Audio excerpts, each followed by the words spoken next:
Theme தனன திறனா.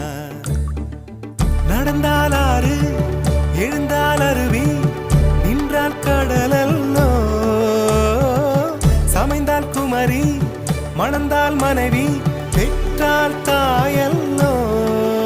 சிறு நதிகளே நதியிடும் கரைகளே கரை தொடும் நுரைகளே நுரைகளில் இவள் முகமே.